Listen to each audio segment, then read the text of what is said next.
Ok, andiamo. Buonasera a tutti.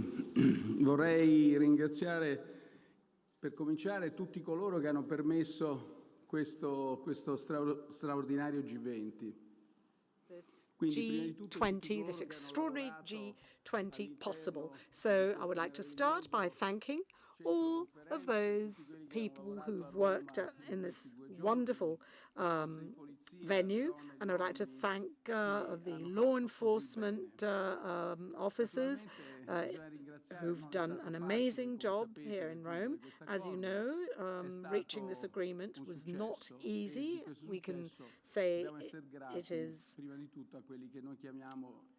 a success, which we first and foremost owe to our Sherpas. In other words, to all of those who've drafted the documents which were then discussed and finally approved today.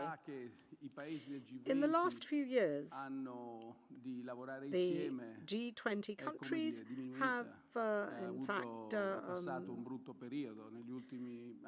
had difficulties in terms of working together, and this is something that we have observed over the last few years. Things have now changed, and I must say that this summit, in my view, makes me hopeful. It would appear that G20 countries are now able to tackle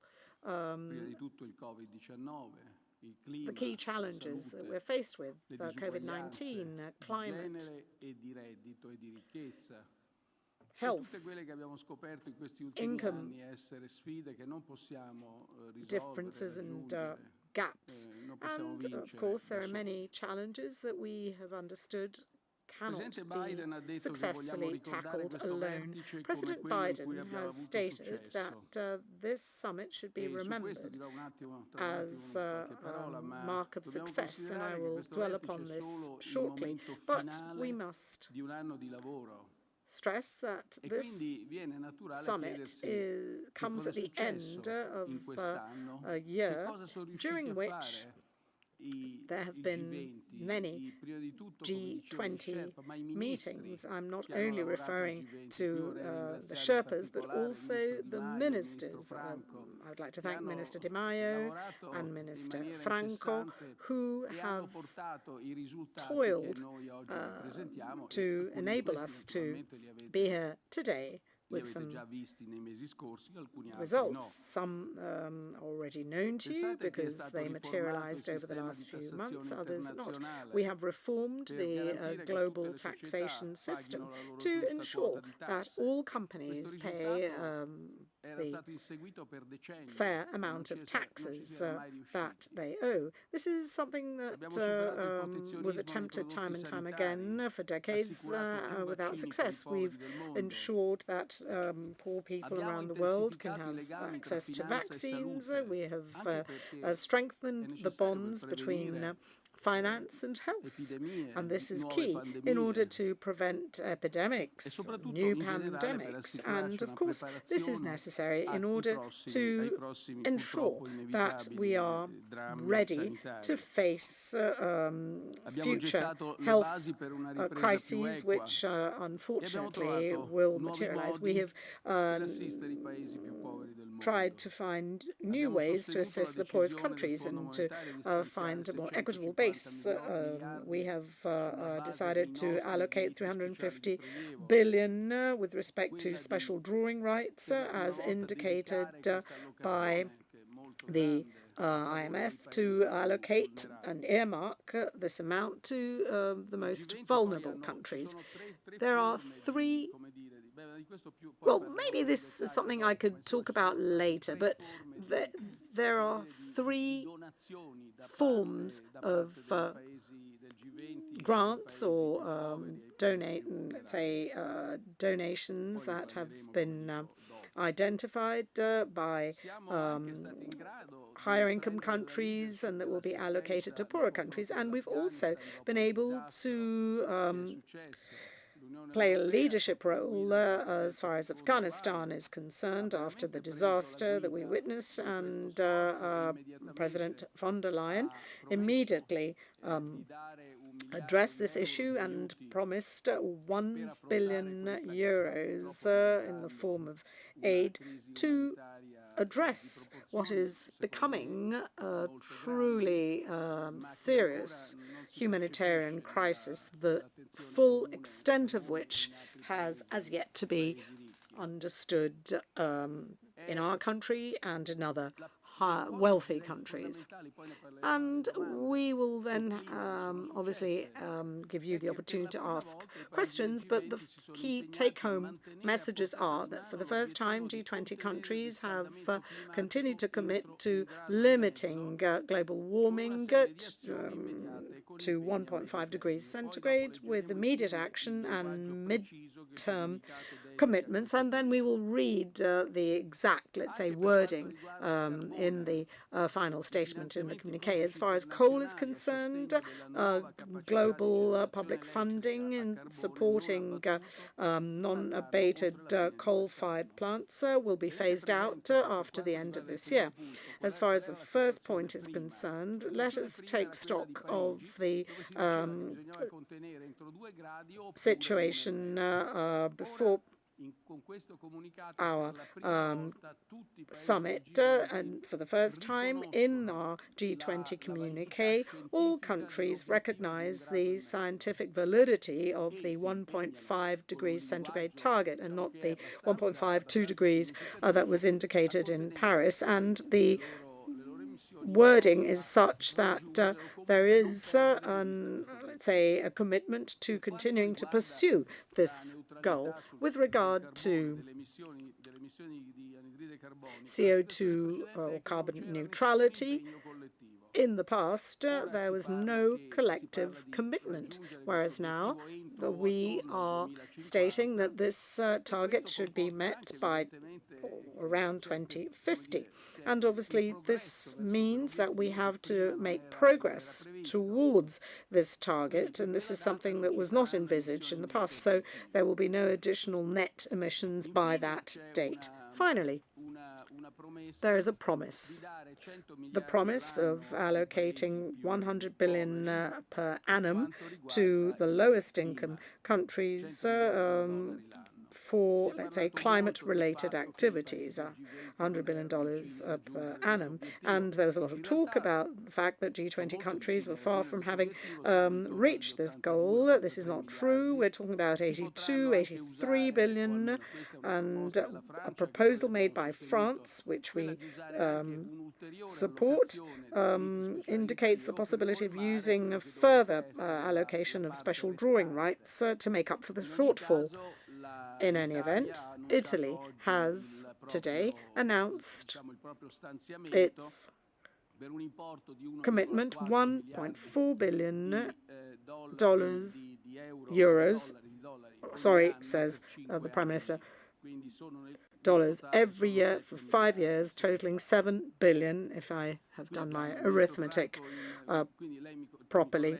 Minister Franco, please correct me if I'm wrong, 7 billion confirmed. So we're very proud of this achievement, but we must also stress that this is only the beginning. The health crisis, the climate crisis, global poverty, malnutrition, gender and generation gaps and inequalities require, let's say, greater effort than what we have been able to achieve so far. And President Biden, and I quote him again, has said that we will remember this as being a successful summit. In what way? Well, we have been successful because we have been able to keep our dreams alive, and we have also committed to introducing additional measures and allocating additional and considerable amounts of money, and this is success. whatever way you look at it, because it seemed that emerging countries were reluctant to take on other commitments. But we should not forget, as activists, especially young ones, remind us that we will be judged on the basis of our actions and not our words. And so we have collectively undertaken to be more concrete and to be more, let's say, committed to delivering on our promises. And this is all from me, and I'm available to answer your questions. We will start with a question from RAI, the Italian National Broadcasting Company. Mario Di Pizzo, good afternoon. You have just described the various steps that are to be made with respect to, let's say, tackling global warming. You have said that we will be judged on the basis of our actions. Is there a sense of urgency, therefore? And what do you expect the Glasgow conference will be able to deliver? Well, we've made progress with respect to the ministerial summit in Naples as far as our commitment to tackle climate change. There is a sense of urgency. All have understood this, and we can also actually once again stress the fact that the 1.5 degree let's say limit is considered to be scientifically valid, and there's also an undertaking not to implement emission policies that are, let's say, in contrast with the collective commitment that we have once again reiterated. We know that obviously many important things have been achieved since the Paris Agreement as far as limiting emissions, but we know, especially after COVID, emissions have once again risen to pre-COVID levels. Consequently, there is some concern that requires that we, as I said, deliver on our promises, and that is fundamental in order to be credible. A question from the international press. Silvia Maro, CNBC. Grazie mille. Prime Minister, you've said that you're more hopeful about multilateralism, but your colleagues from China and Russia, they didn't show up in person. So what has changed? Why are you feeling more hopeful about multilateralism? And do you consider yourself the true leader of multilateralism? Thank you. Well, the answer to the second question, it's easy. No, I don't. But the first was actually, it was a good surprise, because we saw countries that we thought that had been quite reluctant to move along the lines that we were sort of suggesting and pressing them to move on until a few days ago, and then they moved. And some of these moves actually took place last night with the right language, what we consider, I mean, all of us consider the right language. And again, I should thank the Ambassador Mattiolo, because he masterminded all the workers of all the Sherpas' work to this extent. So it was, something has changed. I think and what's changed is the assessment that without cooperation, we go nowhere on issues like climate, on issues like health, on issues like poverty. We go nowhere. And the form of cooperation we know best is multilateralism. And we know best because we have rules. And these rules have been written a long time ago, and they granted us a long period of prosperity. Some of these rules ought to be changed now, it's quite clear, but the way to change these rules is to do it together. And that's where I think things have improved and have changed. Thank you. Iliana Sciarra for ABN Kronos. Good afternoon. Today, our Pope made an appeal to COP26 to listen to our cry of pain. Do you think that we will be able to respond to this appeal and that these results may be hopeful also for the results of COP26? And do you think that Pope Bergoglio was an ally of our G20 meeting here? Well, Pope Bergoglio is not just an ally of our G20 meeting, he's an ally regarding climate and the preservation of the earth. We all remember the Laudato Si encyclical letter, where he illustrates his vision. And that's why I think that our G20, within our limited abilities, followed exactly that direction that was pointed to by the Pope. And thinking back to all the speeches we heard today, there's an actual concern about other people's and other nations' actions and an awareness of the fact that what we're doing now is for future generations. There's a question now from Handelsblatt, Christian Merke. A clear commitment to climate neutrality with a fixed date is missing in the final declaration. What is also missing is a binding date for the end of coal power. Why couldn't be achieved stricter and binding goals? And what role did India and China play in these discussions? Thank you. Grazie. Well, today we reached one goal, that is to say, to terminate financing of unabated coal. To go beyond, well, we also I think got some commitment to, not very clearly but very likely, to sort of keep new coal using plants to a limited extent, and I should say that both China and India were, in a sense, more willing to move toward these goals. As I've said a moment ago, the fact that they are recognizing now, we have a common ambition now, which we didn't have before. And this common ambition is well clearly formulated in the number of degrees that we have to respect as an objective, as a target, by the amount of money that we give, by the fact, by the way, there is one thing that's been, it's actually quite important in the work done by the finance track, so by the finance ministers. For the first time in a G20 document, or even actually in a G20 communique, at paragraph 30 of the communique, we speak of carbon pricing mechanism.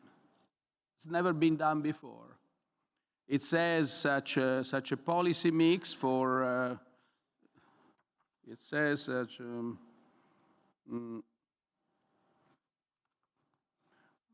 so we ask the different G20 work streams to act in synergy with their respective mandates and to achieve all these objectives, to avoid duplication, to actually design and identify appropriate policy mix towards low greenhouse gas emissions economies, etc. Such policy mix should include lots of things, and then, if appropriate, the use of carbon pricing mechanisms and incentives while providing targeted support for the poorest and the most vulnerable. What it seems to have been the moving factor in the negotiation is the fact that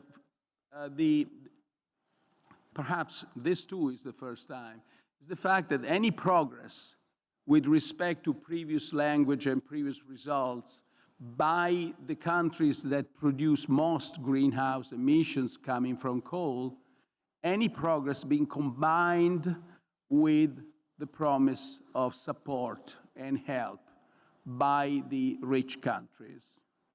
I think that's another instance where I think both China and Russia moved from their positions. Thank you. Buonasera Presidente. Ha detto poco fa il segretario.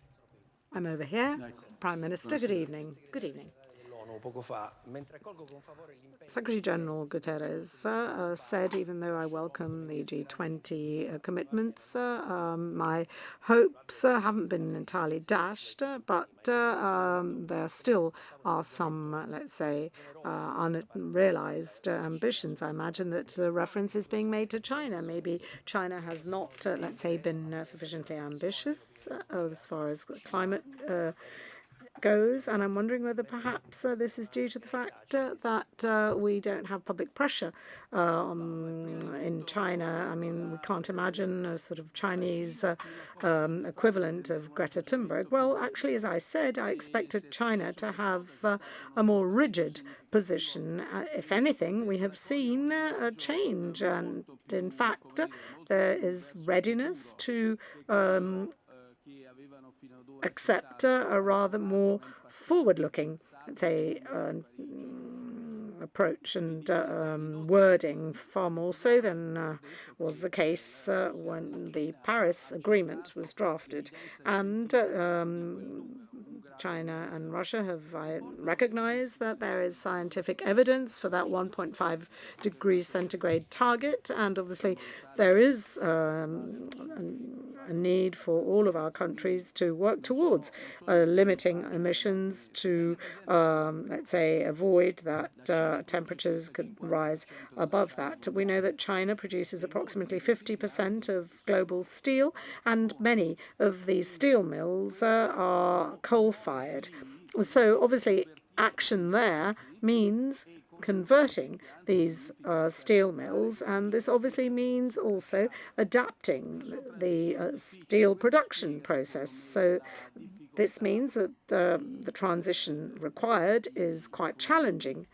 And this helps us, I think, understand why there is, let's say, no commitment to more ambitious targets. I don't think public opinion has much to do with this. I believe that there is widespread difficulty to accept, let's say, the environmental conditions in that country. So actually, I think we can conclude by saying that until today, we did not share the same ambitions. Today, we share all of the ambitions and targets. Certainly, we could do more in the future, but at least some significant points are, let's say, the focus of a common approach. And there will, of course, have to be further action. Please bear in mind that during part of our summit, we also focused on the contribution the private sector can make. There are some, let's say, initiatives to develop public-private partnerships. Some of these initiatives actually were launched in the past few months. But what is really clear is that money is not the problem. The public sector is doing an awful lot, but it can't do everything, and the funding available in the private sector amounts to several $1 trillion. And there is considerable interest on the part of the private sector, which is keen to take part in these initiatives. So a substantial part of our effort will involve aligning public policies with the incentives that can encourage the private sector's involvement. There are many examples of this kind, such as in the UK, and this is something that we're really focusing on. Miles Johnson, FT. Prime Minister, yesterday you said multilateralism is the best answer to the problems we face today. Based on what we have seen this weekend, on global taxation and on climate. Is the multilateralism we have seen here going to be enough? You are known around the world for having said you would do whatever it takes to save the euro. Did G20 leaders this weekend do enough, whatever it takes, to halt climate change? Well, it's the G20 leaders have taken substantial commitments to do what they can do now. It's easy. Let me put it this way: it's easy to suggest difficult things. It's very, very difficult to actually execute them. What the G20 have done yesterday and today and throughout the year, because as you said, the agreement on minimum taxation is an extraordinary result that couldn't be reached other than in a multilateral context. So what they're doing today is a step forward in a long, difficult transition. Do we know exactly what the final goalposts of this transition are going to be? We don't. So we go step by step. We have new scientific evidence, so it's very important that we accept it with urgency. We don't deny it. And so we had a step forward to that extent.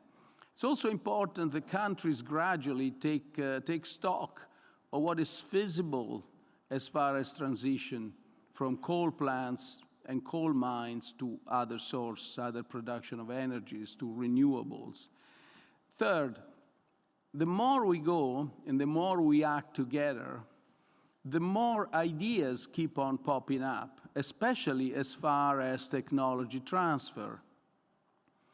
You've seen, I mean, over the last, 12 months, how many new projects for the design and building of renewable sources of energy, and how many ideas have popped up even during these last 2 days of suggestions of investment in India and in other countries in renewables. The reserves of some of these countries in renewables are extraordinary. What they need and what they want is investment. So I am profoundly optimistic, provided we keep the capacity to work together. What is clear, and it's become even clearer in the last 2 days, is that if we keep this capacity, we move forward. If we start fighting and basically arguing, we go nowhere. We go nowhere. Thank you. Una domanda da Paolo Valentino. Paolo. A question from Paolo Valentino. Good evening, Prime Minister. Good evening. My question actually ties up with my colleague's question. You obviously spoke in favor of this new multilateral global order. So how can you reconcile this strategy that you have just described very clearly and increasing confrontation that we see around the world, particularly between the United States and China? Oh, well, I can say that, I mean, it makes perfect sense because this is the only possible approach that we can have. I mean, we were talking about the importance of working together. And of course, that is because we realize this. Certainly, there are parts of the world where tensions are still considerable, but that is nothing new. Let us go back to when these rules were drafted immediately after the Second World War. I mean, there were always tensions year after year. That notwithstanding, we were able to overcome them. So why is it that one should think that we're not going to be able to overcome the signs of tension that we see today? To give you an example, I cannot, of course, say what the outcome will be, but there is a New Yorker story that was published a couple of years ago on the relations between China and the United States, and the idea was fight, fight, talk, talk. That is the idea, but this really happens everywhere. There are tensions. If obviously we can continue to commit to working together, we can address this. And the last UN General Assembly, I must say that setting aside all of the declarations and controversies, this was a very clear commitment. Marco Galluzzo, Corriere della Sera. Good evening. I'm over here. And I would like to go back to the previous question and something you have said.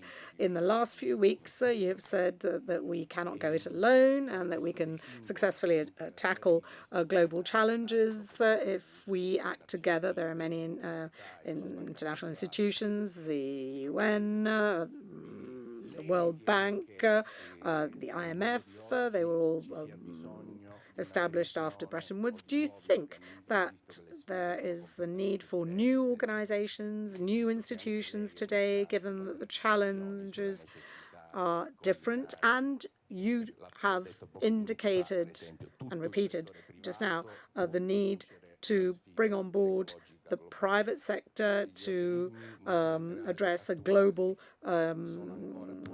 climate challenge. Would you say that multilateral international institutions are still relevant today? Well, I would say so, absolutely. But of course, these multilateral international institutions have to adapt to changing times, and this happens. They have changed and are changing some of the basic rules which guide their operation. In other cases, you need more radical reform, and I'm referring to the World Trade Organization specifically. And this is something that we had realized quite a while ago. However, there was the belief a few years back, I will not add anything further, there was the belief a few years back that change had to be implemented unilaterally. A country would introduce some new taxes or duties, another country would respond, setting aside the WTO, whereas there is a new vision. There's agreement on duties between the European Union and the United States.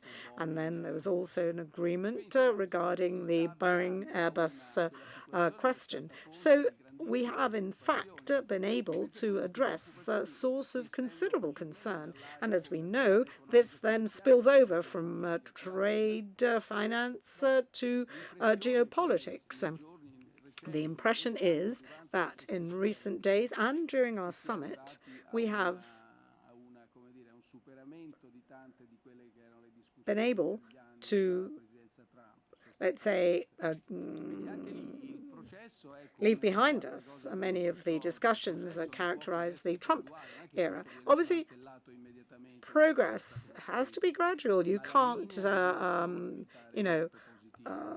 change everything overnight, but I think we're heading in the right direction. A question from the TASS correspondent in Rome, Vera Sherbakova. Buonasera e complimenti per questo evento. And congratulations for this event. Great for us who love Rome and Italy. You have been discussing the pandemics, vaccines, and you confirmed a very important, ambitious target, having 70% of the world population vaccinated by the end of next year. Of course, this will require additional efforts in terms of technology transfers, donations, etc. All countries are taking part in this process of vaccine donation. And my question is about the reciprocity of the vaccination certificates and how will it work in the future? We know that in China and in Russia, their vaccines are given to poorer countries, but then they're not recognized all over the world. Thank you very much. Our commitment is to have 40% of the world population vaccinated before the end of this year and 70% by mid-22. This is a huge commitment. What should we be thinking of in particular? The production of vaccines is certainly sufficient by now. The amounts available are large and keep growing. What is lacking is the ability to deliver these vaccines to the right places and to the right persons. It's a logistical issue, and this is very important. And to this purpose, the G20 group supports COVAX, launched other systems like the A accelerator. And then the third question is, how can we have vaccines produced where they need to be used, for instance, in Africa? The WTO will be discussing this issue on the basis of a European Commission proposal to allow the countries which need these vaccines to produce them on the spot. And then, of course, there's a money problem, a problem of investments. Let's assume that this can be done, that logistics work. Well, then these plants will have to be built, the technology will have to be transferred to the countries which need it. So these are the various stages that we have to overcome one by one. But there's a commitment. There's a commitment to proceed towards this end. The 70% target by mid-22 has been confirmed by all. And now there's a question from Serenella Matera, ANSA. Good evening, Prime Minister. The final declaration of this summit regarding the zero emissions target states that this target should be achieved by mid-century. Recently, Boris Johnson said that going beyond 2050 would be a failure, while Foreign Minister Lavrov said that Moscow confirms its target being 2060. Well, these seem to irreconcilable conditions.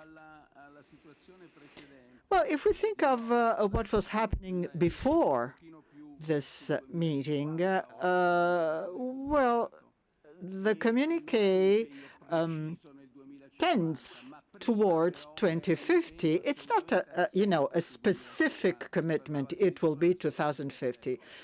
But before this, there was no commitment at all. There was a general language, maybe before the end of the century. This language today is full of hope, and it is shared by countries which so far had been saying, no, we will discuss this by the end of the century. Of course, there's, mutual adjustments, changes in paper, but gradually things happen de facto. If all countries had confirmed 2050, well, things wouldn't change. I think that slowly we will get there. I have two more questions. Jason Horowitz, The New York Times, and Andrea Bonini, Sky. Thanks, Mr. Prime Minister. Hi. Jason. Can you assess the role Italy has played in the talks during the summit, ideally with concrete examples? And do you think Italy has had more international influence this year than in previous recent meetings? And if so, why? And can you assess your own working relationship with President Biden these days and how important that relationship is for Europe over the next few years? Thank you. Yeah. Well, what Italy's done in the summit, actually, I should say what Italy's done for a whole year before the summit.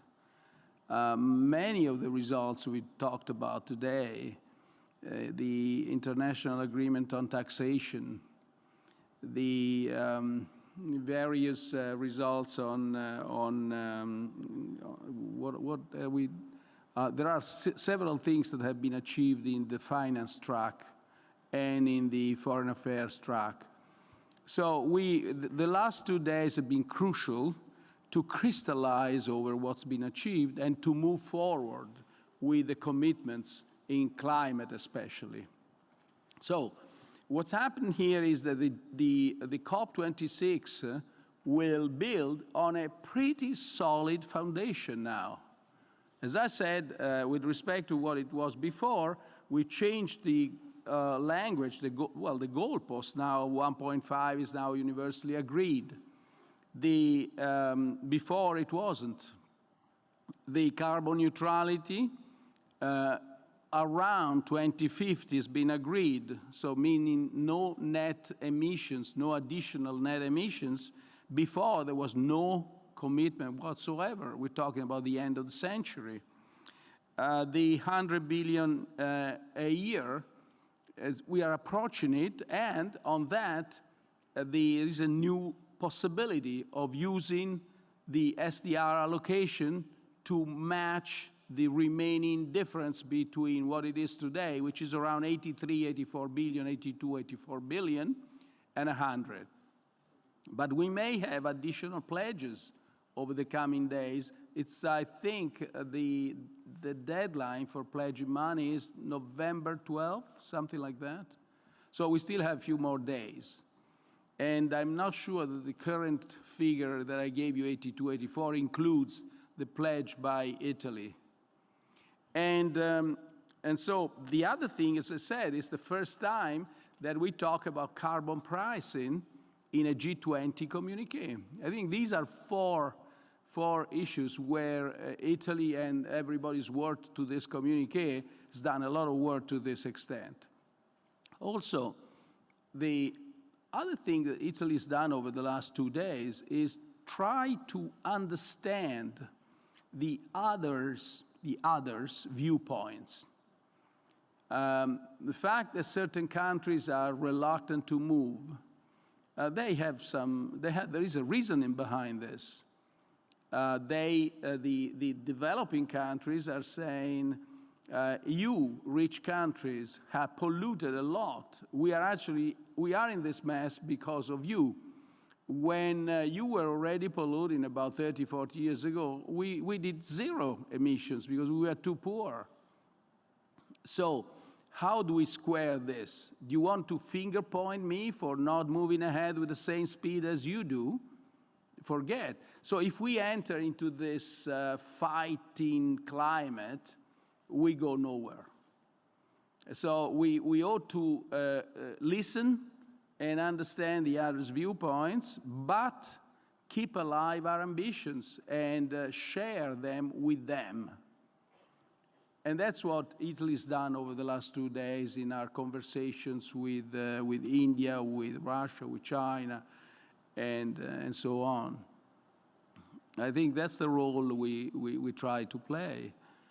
Now, I hope, it seems to have made a difference. At least that's what I wish to think. Thank you. Andrea Bonini? You mean this enormous international influence that we are having today with respect to the past? That's well, I'm not sure we do. I have no idea of making comparison. I have no sense. I don't think, at least it's not a question I'm asking myself today. We just have to go ahead and work for the common good. Thank you. C'è l'ultima domanda da Andrea Bonini. Last question, Andrea Bonini. Good evening. And as you know, the climate issue was considered as being, let's say, the fundamental topic that would then be addressed by COP26, and President Macron has said that COP26 is going to have to, let's say, pick up from where this summit ends, and what is required for the COP26 to be as successful as the Rome summit has been. Well, first of all, I would like to wish Prime Minister Johnson and the COP26 success. Obviously, I think we still have room to make progress on the different issues that we have been discussing. Certainly, we will hear about the private sector's contribution in the area of climate finance, and from what we understand, we're talking about huge sums of money, 100, 120, 130, 140 trillion dollars. So these are obviously figures that call into play the role of governments that will have to put in place policies in support of transition, knowing that funding is not a problem. Certainly, public funding, which will continue to be made available, is already without precedent. However, the public sector has also shown that it is capable of using mechanisms that had never before been used in the field of climate. They'd been used for tackling the debt crisis or for stabilizing the economies of emerging countries during crises. IMF and the World Bank, until recently, did not, let's say, get at all involved in these climate-related forms of funding, whereas all are now looking to the climate. The private sector can do the same, multiplied by factor of X, provided that carbon pricing policies, incentives, public funding policies, technological investment policies, and technology transfer policies from the rich to the poor countries actually are all aligned with these objectives. At that point, the massive resources that can be mobilized is huge. Thank you very much, Mr. Draghi, and this is the end of our press conference. I will be seeing many of you in Glasgow tomorrow, and thank you once again for your outstanding work.